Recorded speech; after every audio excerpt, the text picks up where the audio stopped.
Hi everyone, and welcome to our daily show, The Big Story, where we discuss the hottest topics of the day right here in the heart of the newsroom. My name is Alyssa Wu, and I'm coming to you live from the Straits Times. We are streaming live right now on Facebook and also on YouTube. If you're watching us on YouTube, do subscribe to our channel and be notified whenever we go live by clicking that bell button. I'll be joined very shortly by my newsroom colleagues, where we'll discuss the topics that got you talking today. Now, climate change was one of the main topics covered by Prime Minister Lee Hsien Loong in his National Day Rally speech on Sunday. And to follow up on that, the Straits Times will be putting out a special package on climate change tomorrow.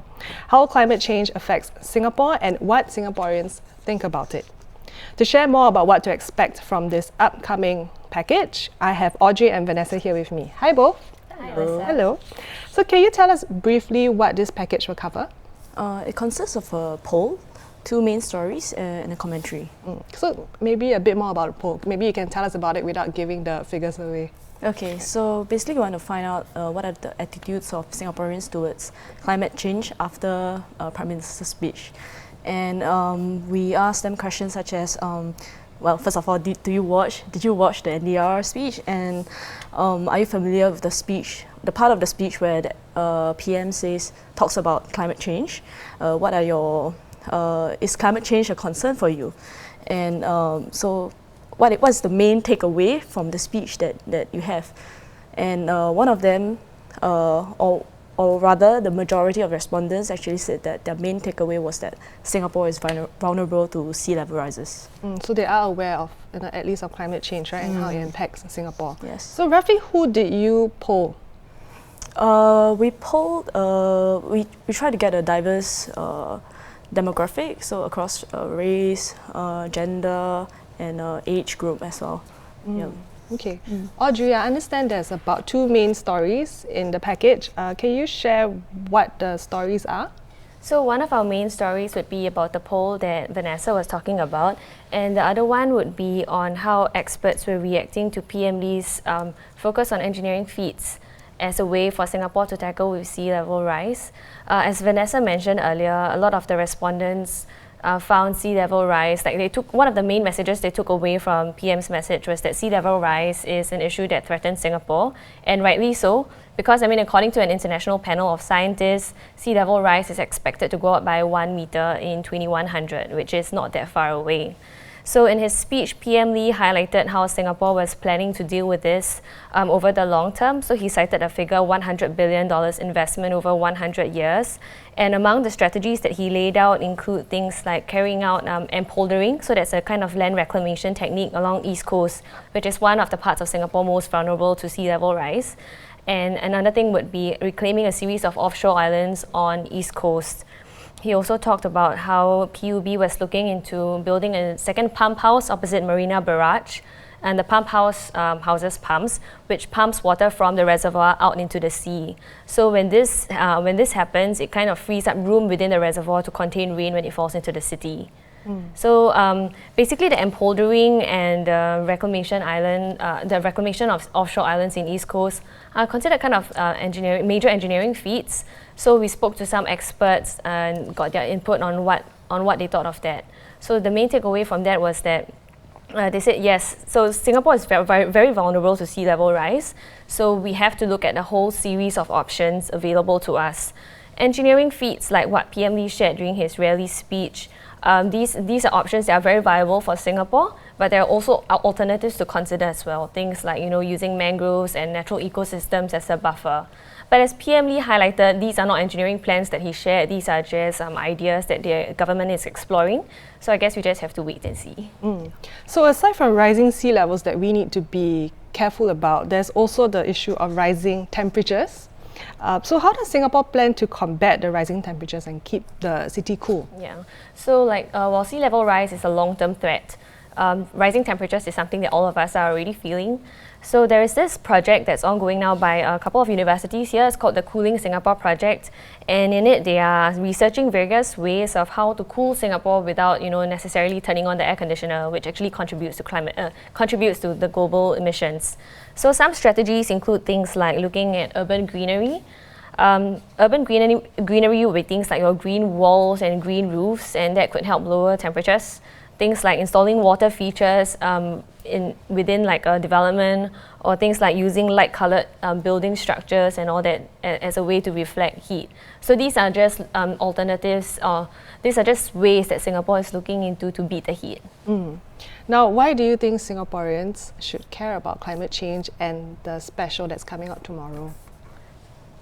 I think beyond building defences such as seawalls and polders, right? I think we can, as consumers, could think about what we can do to help fight climate change.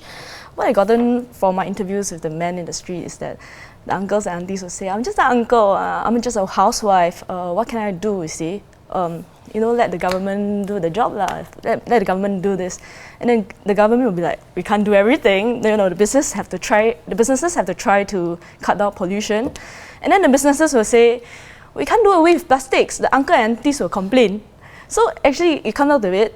Consumers do have a responsibility, and we do have we can effect change with our actions, and that's what I hope PM raising this alarm in NDR speech can actually send a message out to Singaporeans to do that. Yep. Thank you. Audrey, do you have anything to add on, or you more or less agree with what Vanessa has said? I just have a little bit more to say. So, I mean, I've been reporting on the environment for a few years now, and some feedback that I got from my friends, from readers, is like, it's just the environment. But I feel like climate change actually goes beyond that. It's no longer just an environmental issue. It's related to things that are actually keeping us alive, things like our food security, our water security, even if you don't care about plants and animals.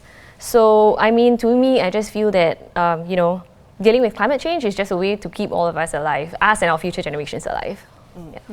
Well, thank you so much, Audrey and Vanessa, for sharing about it. You can look out for the package on straitstimes.com tomorrow or in the papers. Now on to our second story.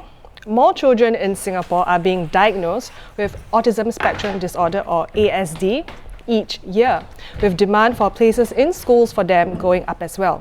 In the past 5 years, public hospitals reported an annual increase of about 15% of autism cases among children aged up to 6 years old. The steady rise is due to parents who are now better educated and more aware of the condition and improvements in the diagnosis process. Naturally, there is growing demand for places in autism-focused schools, and two such schools, Pathlight and Eden, are expanding.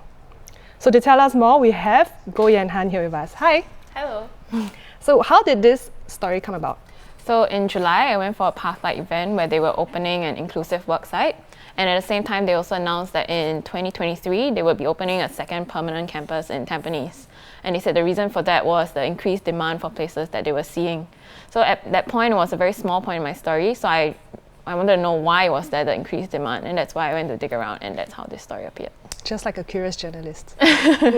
So in your story, you wrote about how there will be special needs schools which are expanding in Singapore, as well as the increased enrollment of special needs children in mainstream schools. So what has led to this increase? So the key factors that experts I spoke to said were basically increased awareness and as well as better diagnosis processes. So these are actually not factors unique to Singapore. This is actually happening worldwide as more people are getting more educated. So these are basically what causes more people to go for screenings or send their children to screenings when they see like that their children have developmental issues. So it's not necessarily that more children are being autistic, it's just that more are being diagnosed as compared to maybe 10, 20 years before? It's possible that also back then, these children just went undiagnosed, because there wasn't the awareness that there was this condition.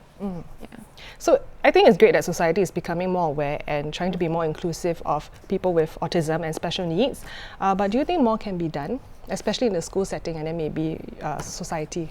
Yeah, definitely. I mean, one of the people I spoke to for my package was this 31-year-old guy. So he has autism, and he spoke of his childhood growing up in a mainstream school where he said people would pick on him and misunderstand him.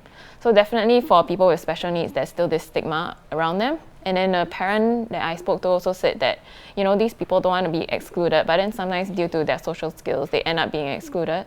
So I think what is really important now is, more integration into society in terms of, more people being aware about it, having more acceptance and being more welcome to these people, as well as also, when they grow up and graduate out of school, being more inclusive in the workforce. I think that's very important, yeah. Now you mentioned that schools here have at least one teacher who are trained to work with children with special needs.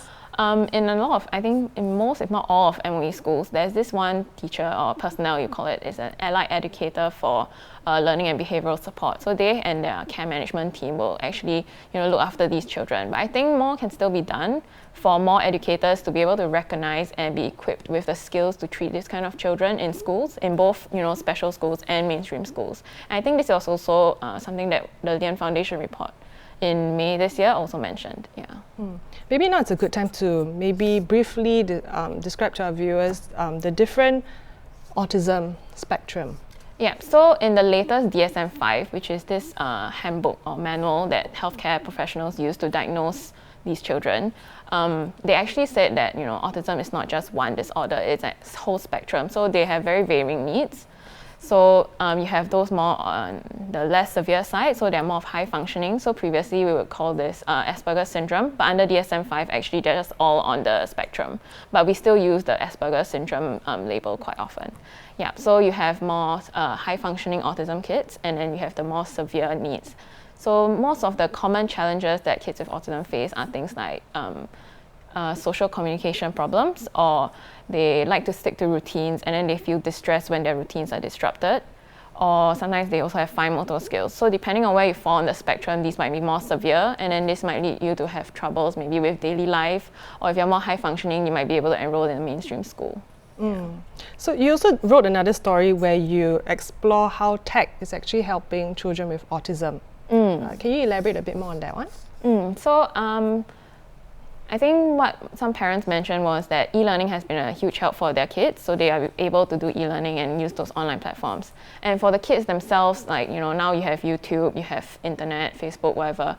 So a lot of autism kids they have fixated interests, so they're very interested in certain topics, and then they can also harness the internet to find out what they want. And I think schools are also bringing tech on board. So like I think Pathlight announced coding lessons, and some other schools have digital skill lessons coming up as well. And this helps them because they can learn at their own pace, as fast or as slow as they want to. Yeah, so that's the advantage, that's the benefit of tech. Yeah, definitely. And then you can do your revision online through the e-learning platforms, yeah. Okay. So thank you so much, Yan Han, for sharing more about your story. At this point, I'd like to highlight a video by the Straits Times which came out last year, which focused on 2 artists with autism. This episode is in the 2nd season of the video series Heroes Among Us, and it features Glenn Phua and Ezra Chan. You can watch this video at this link below. There you go. So those were our top stories for the day. And thank you for joining us. For more news and videos, do log on to straitstimes.com. Once again, I'm Melissa. Join us again tomorrow, same time, same place for more big stories.